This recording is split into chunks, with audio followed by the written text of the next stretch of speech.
63 দিনের স্ট্রাইক করে জেলের ভিতরে না খাওয়ার পরে উনি মারা যায়। কেউ ক্ষুদিরাম ঘোষ বলতে পারবে, যিনি 18 বছর বয়সে নিজেকে ফাঁসি ফ্রিডম ফাইটারে আপনার নিজের প্রাণটা স্যাক্রিফাইস করে? কেউ করতে পারবে? কেউ করতে পারবে না আজকের সময়।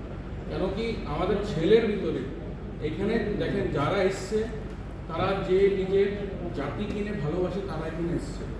আর আপনাকে একটা বলবো, আমাদেরই বয়সী ছেলেরা আমার পাড়ায়, আমার গ্রামে, আমার শহরে 60% ছেলেরা এমন আছে তারা অন্য ধারণা আর অন্য রাস্তায় চলছে। সে বাঙালিদের নিয়ে কী হবে কী না হবে তাদের নিয়ে কোনো চিন্তা নেই। তারা নিজের মতন খাচ্ছে, নিজের মতন কাজ করবে, নিজের মতন ঘুরতে গেলে ঘুরতে যায়, একটু ছাড়া ওদের কোনো নেই। আপনি বলেন কি আচ্ছা একটা আন্দোলনে যেতে হবে?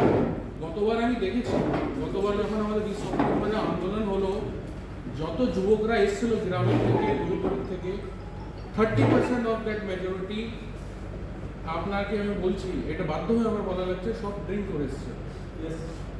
এটা আমি মিথ্যে কথা বলছি না। এবার আপনি এটা অনুমান কেমন করে করতে পারবেন কি যে এখানে মদ খেয়ে আসছে সে নিজের সমাজের জন্য কি করতে পারছে বা কী করার জন্য এসছে? ও জানে কি একটা মেলা হচ্ছে, মেলা যে মাল খেয়ে মাথা দেওয়া, এটাই করতে আসছে। তার কি নিজের ওর বুকের ভিতরে নিজের জাতির জন্য ভালোবাসাটা আছে? সেটা নেই। সেটা জাগানোর জন্য আমাদের জিম্মেদারি। আর যে জিনিসটা একটা আমার দেখে হাইকমান্ড যা আমি ডিসিশন নিচ্ছে, কেন কি এখন অবধি আমাদের সংগঠনের শপথ গ্রহণ হয়নি।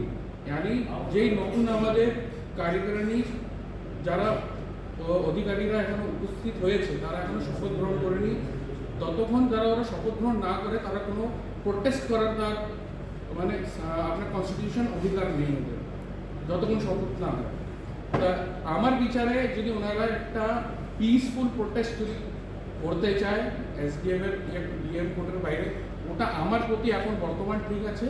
নেক্সট বছর আমাদের কাছে 1 বছরের পুরো সময়, আমরা 1 বছরের জন্য তৈরি করি। আর যে কথাটা আমাদের উপসচিব মহোদয় বলেছে, উনি খুব ভালো বলেছে কি আমাদের একটা ছেলেদের বুথ স্তরে, গ্রামের স্তরে, গলি স্তরে এবং গ্রামের পুজো কমিটির স্তরে যে আমাদের ওটাকে নিজের সঙ্গে জোড়া